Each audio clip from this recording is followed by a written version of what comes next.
Thank you, Wolf. Your studio is in Wien. This is reminding me that contemporary architecture has to face layers and layers of historical architecture, physically and intellectually.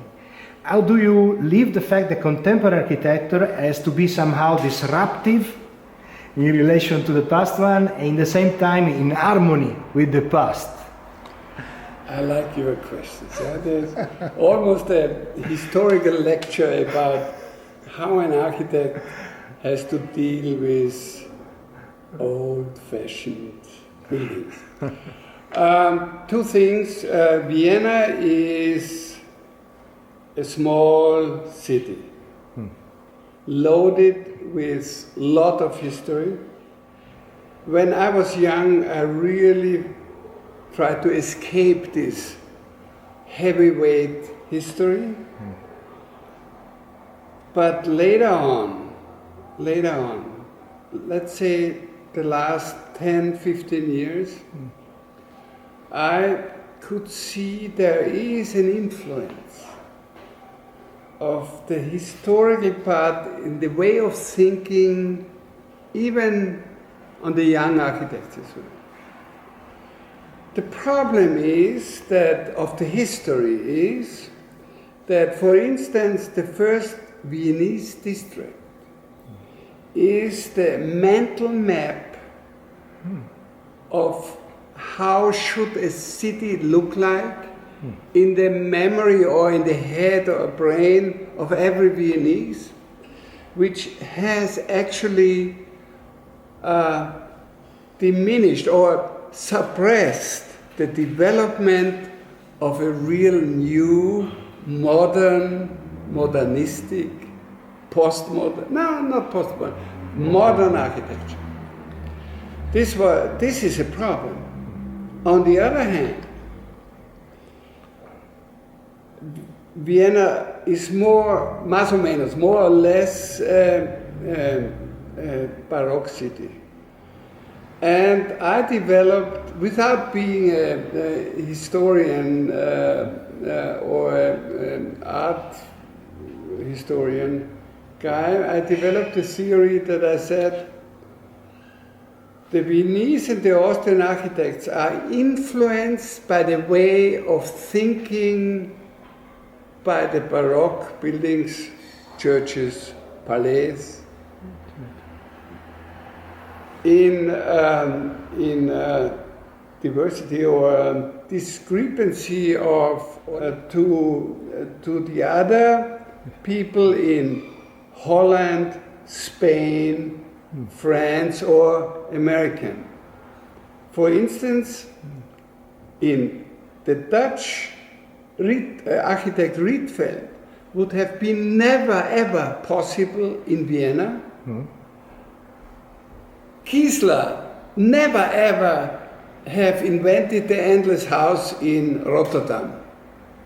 So there must be a deep unconscious influence of the way of thinking, of the cultural background of the country, religious or not. The Spanish architects are really like Jesuits, or the Swiss guys, yeah? Never ever Herzog Demerer would have developed the buildings if they would have been brought up in Vienna. So, and what's so different?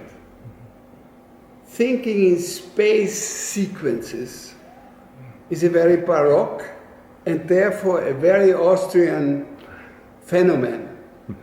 And the other thing is, imagine that the Baroque architects built tons of material, heavyweight cupolas, and then they painted it away. So this is surrealistic and very, very crazy, yeah? And this is what I call rock over Baroque.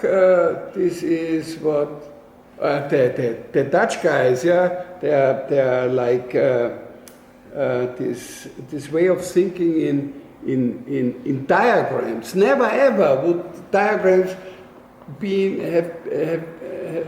a diagram would be a point of departure of architectural thinking in Vienna. Never ever. And which was your first step into architecture and your first falling in love with it? My father was an architect, so I was brought up in an architectural family, so to say, and he was a very well-educated architect in terms of craftsmanship. So this is what I learned, but the point of departure of my decision that I want to be an architect was when I visited as an architectural student La Tourette of Corbusier. So when I came to this church, yeah, you know that, this concrete wall with this bell tower, and when I saw this so-called ear, this organic shaped chapel with tubes in order to catch light, and I thought, if this is architecture, I want to be an architect. Being 1968, the foundation year for Coop Himmelblau. 6th of May. 6th of May also. Very important. May is important. It's obvious to find a relation between the cultural climate of the period and, let's say, the breakage and the modern approach of your studio. How was the spirit of the foundation years? Architecture must still burn? I just sat together with a team and we developed a building which should look like the Flügel, the wing of a libella. This is what our studio is famous for, bringing always new ideas into the discussion of architecture. And to be honest, I hate to stand still, because if there is no progression in your thinking, then you are dead. So architecture must burn and burn. Still counts. Yeah. And it was very important in the 60s, and no one, not Palladio or Vitruve, was important for us. Mm-hmm. Important for us was music, philosophy, education, science, the Formula One racing cars, the space helmet, much more important than the columns of Palladio. You have been demanding, propositive, and in quotes, contemporary since the years of foundation. Your effort was also a matter of explaining, fighting, motivating and describing how much an architect must be a preacher of his architecture. Yeah, if you take Le Corbusier, then you have to follow his way if you want to be famous. Look at Rem Koolhaas. He copied the way of Corbusier almost down to the letter. Yeah? To express yourself not only in buildings. Yeah, let's say it the other way around. We couldn't build our buildings in the first days of our existence of Coop Himmelblau.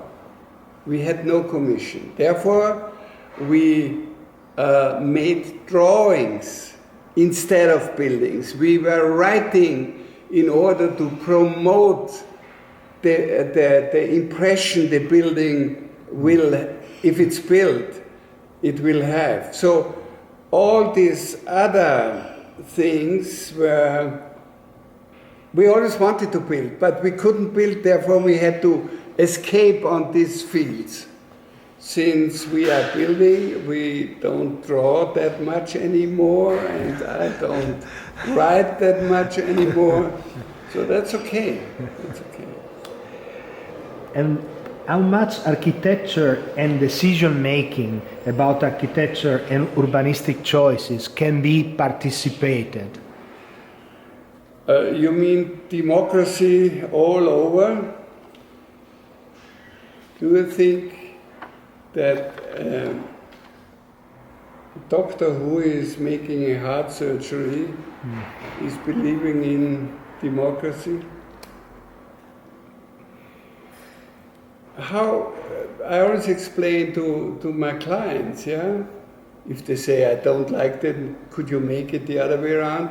I always say, would you dare to ask your heart surgeon, please make the cut a little more to the left side? Never ever. I'm the specialist.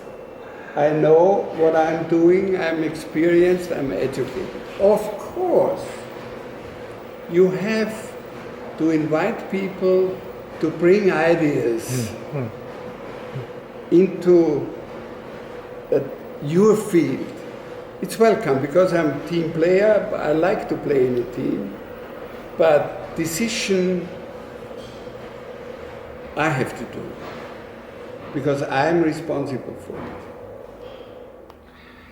You talked also about the process of identification between a building and its inhabitants.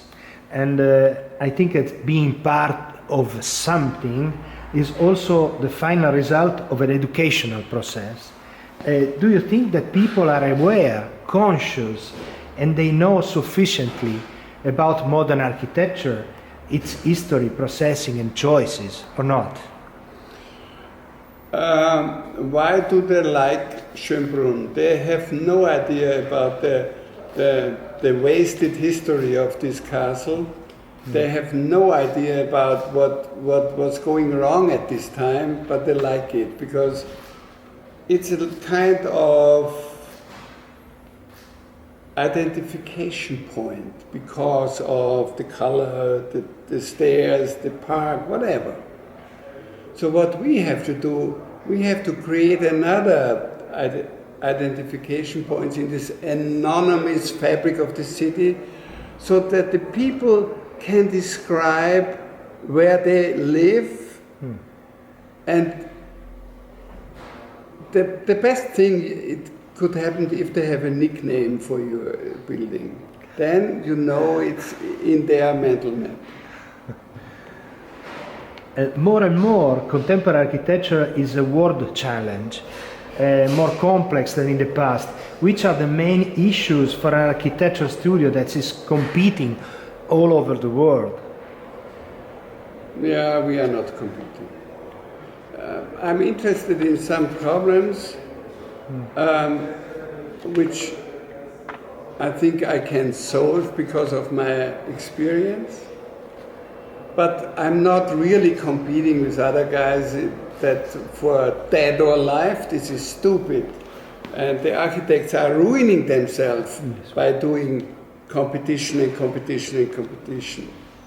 The problem of the architecture nowadays is that the education is not good enough to develop a consistent line of thinking and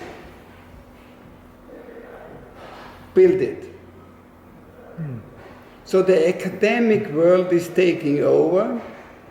That means no one who is not in the profession of the realization of ideas knows what's going on.